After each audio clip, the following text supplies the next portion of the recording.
ഷാജി കൈലാസ് സംവിധാനം ചെയ്ത് ജോജു ജോർജ് പ്രധാന കഥാപാത്രത്തെ അവതരിപ്പിക്കുന്ന വരവ്.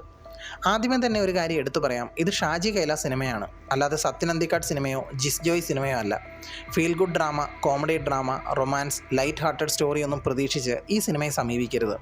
ഇതെടുത്തു പറയാൻ കാരണം ഒട്ടുമിക്ക ആളുകൾക്കും ഒരു പ്രത്യേകതയുണ്ട്.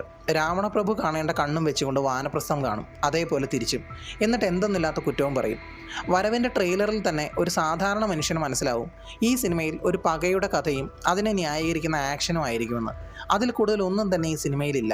ഇനി ഡീറ്റെയിൽ ആയിട്ട് പറയാം. വരവ് പുതിയ കഥ പറയാൻ ശ്രമിക്കുന്ന ഒരു സിനിമയല്ല. ഇത് പൂർണ്ണമായും ഒരു old school family revenge action ഡ്രാമയാണ്. അതുകൊണ്ട് നിങ്ങൾ സിനിമയ്ക്ക് പോകുമ്പോൾ വലിയ ട്വിസ്റ്റുകളോ പ്രവചിക്കാൻ കഴിയാത്ത കഥയോ അല്ലെങ്കിൽ പുതിയൊരു അവതരണമോ പ്രതീക്ഷിച്ചാണ് പോകുന്നതെങ്കിൽ സിനിമ അത്ര വലിയ അനുഭവം നൽകില്ല. പക്ഷേ ഒരു മാസ് തിയേറ്റർ എക്സ്പീരിയൻസ് പ്രതീക്ഷിച്ചാണ് പോകുന്നതെങ്കിൽ, പ്രത്യേകിച്ച് ആക്ഷൻ സിനിമകൾ ഇഷ്ടപ്പെടുന്ന ആളാണെങ്കിൽ വരവ് നിങ്ങളെ പ്രീതിപ്പെടുത്തും. സിനിമയുടെ ആദ്യ 15 മിനിറ്റ് തന്നെ വളരെ വേഗത്തിലാണ് മുന്നോട്ട് പോകുന്നത്. കഥാപാത്രങ്ങളെ പരിചയപ്പെടുത്താനും മെയിൻ കോൺഫ്ലിക്റ്റ് എന്താണെന്ന് സ്ഥാപിക്കാനുമുള്ള സമയം സിനിമ അധികം എടുക്കുന്നില്ല. കഥ എന്താണ്, ആരാണ് നായകൻ, ആരാണ് എതിരാളി, പ്രശ്നം എവിടെയാണ് തുടങ്ങുന്നത് എന്നതെല്ലാം വളരെ വേഗത്തിൽ വ്യക്തമായി അവതരിപ്പിക്കുന്നുണ്ട്. അതുകൊണ്ട് സിനിമ തുടങ്ങിയത് മുതൽ തന്നെ ഒരു എനർജി നിലനിർത്താൻ സംവിധായകന് സാധിച്ചിട്ടുണ്ട്. സംവിധായകൻ ഷാജി കൈലാസിൻ്റെ മുൻ സിനിമകൾ കണ്ടിട്ടുള്ളവർക്ക് അദ്ദേഹത്തിൻ്റെ സിഗ്നേച്ചർ ശൈലി ഈ സിനിമയിലും വ്യക്തമായി കാണാം.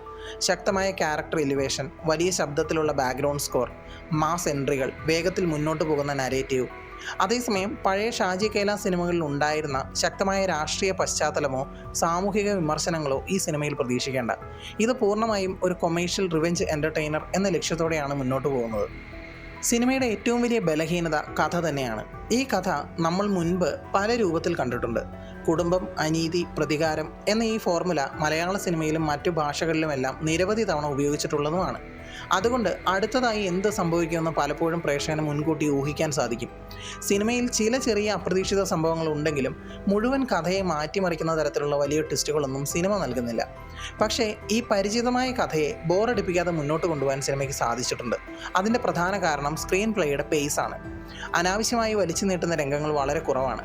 കഥ ഒരു സംഭവത്തിൽ നിന്ന് അടുത്ത സംഭവത്തിലേക്ക് വളരെ വേഗത്തിൽ നീങ്ങുന്നുമുണ്ട്. അതുകൊണ്ട് സിനിമ ഒരിക്കലും സ്റ്റക്കാവുകയോ പ്രേക്ഷകൻ്റെ ശ്രദ്ധ നഷ്ടപ്പെടുത്തുകയോ ഒന്നും ചെയ്യുന്നില്ല. പ്രത്യേകിച്ച് ആദ്യ പകുതിയും രണ്ടാം പകുതിയും ഒരേ എനർജി നിലനിർത്തിയാണ് പോകുന്നത്. ജോജു ജോർജ് തൻ്റെ കഥാപാത്രം വളരെ നന്നായി കൈകാര്യം ചെയ്തിട്ടുണ്ട്. ഇത് അദ്ദേഹത്തിൻ്റെ അഭിനയശേഷി മുഴുവൻ ഉപയോഗിക്കുന്ന തരത്തിലുള്ള ഇമോഷണൽ പെർഫോമൻസ് ഒന്നുമല്ല. മറിച്ച് screen presence, mass moments, fight sequences എന്നിവയ്ക്കാണ് കൂടുതൽ പ്രാധാന്യം നൽകിയിരിക്കുന്നത്. ആ ഭാഗങ്ങളിൽ വളരെ നന്നായി ചെയ്തിട്ടുമുണ്ട്. മുരളി ഗോപിയും തൻ്റെ കഥാപാത്രം വളരെ നന്നായി അവതരിപ്പിച്ചിട്ടുണ്ട്. ഫസ്റ്റ് ഹാഫിൽ കാണാത്ത കഥാപാത്രങ്ങൾ സെക്കൻഡ് ഹാഫിലേക്ക് എത്തുമെങ്കിലും കഥയുടെ സ്വഭാവം നിലനിർത്തുന്നതിൽ പിഴയ്ക്കുന്നൊന്നുമില്ല. സിനിമയിൽ വന്നു പോകുന്ന സപ്പോർട്ടിംഗ് ക്യാരക്ടേഴ്സിൽ ഭൂരിഭാഗവും കഥയുടെ ഒഴുക്കിനെ സഹായിക്കുന്ന രീതിയിൽ തന്നെ എഴുതിയിരിക്കുന്നവരുമാണ്. സിനിമയുടെ ഏറ്റവും വലിയ പോസിറ്റീവ് എന്താണെന്ന് ചോദിച്ചാൽ അതിന് ഒരേ ഒരു ഉത്തരമേ ഉള്ളൂ: ആക്ഷൻ. ഈ സിനിമയിലെ ഫൈറ്റ് കൊറിയോഗ്രഫി വളരെ നന്നായി ചെയ്തിട്ടുണ്ട്. സാധാരണ കൊമേഴ്ഷ്യൽ ആക്ഷൻ സിനിമകളിൽ കാണുന്ന രീതിയിലുള്ള ഫൈറ്റ് മാത്രമല്ല ഇവിടെ. പല രംഗങ്ങളിലും റോ ഫീലിംഗ് ലഭിക്കുന്നുമുണ്ട്. അതോടൊപ്പം ആവശ്യമായ സ്ഥലങ്ങളിൽ ഹീറോ എലിവേഷനെയും മാസ് അപ്പീലും ഒക്കെ സംവിധായകൻ നന്നായി ഉപയോഗിച്ചിട്ടുണ്ട്. പ്രത്യേകിച്ച് രണ്ടാം പകുതിയിലെ ആക്ഷൻ രംഗങ്ങൾ ആദ്യ പകുതിയേക്കാൾ മികച്ചതായി എനിക്ക് തോന്നി. ചില ഫൈറ്റ് സീക്വൻസസ് തിയേറ്ററിൽ വലിയ സ്ക്രീനിൽ കാണാൻ വേണ്ടി തന്നെ ഒരുക്കിയിരിക്കുന്നത് പോലെ അനുഭവപ്പെടും. ആക്ഷൻ ലവേഴ്സിന് ഈ സിനിമ ഇഷ്ടപ്പെടാനുള്ള പ്രധാന കാരണം ഇതായിരിക്കും. ഇതുതന്നെയാണ് ഈ സിനിമ എനിക്ക് ഇഷ്ടപ്പെടാനുള്ള കാരണവും. ബാക്ക്ഗ്രൗണ്ട് സ്കോർ സിനിമയുടെ പേസിനൊപ്പം നന്നായി സഞ്ചരിക്കുന്നുണ്ട്. ചില സമയങ്ങളിൽ അല്പം ലൗഡായി തോന്നുമെങ്കിലും ഫൈറ്റ് സീക്വൻസസിനും മാസ് മൊമെൻറ്റ്സിനും അത് ആവശ്യമായ ഇമ്പാക്റ്റ് നൽകുന്നുണ്ട്. സിനിമാറ്റോഗ്രഫിയെക്കുറിച്ച് പറഞ്ഞാൽ വലിയ പരീക്ഷണമൊന്നും സിനിമ ചെയ്യുന്നില്ല. പക്ഷേ കഥയ്ക്ക് ആവശ്യമായ വിഷ്വൽ ക്വാളിറ്റി നിലനിർത്താൻ കഴിഞ്ഞിട്ടുമുണ്ട്. ലൊക്കേഷൻസ് ഏതാണ്ടൊക്കെ നന്നായി ഉപയോഗിച്ചിട്ടുണ്ട്.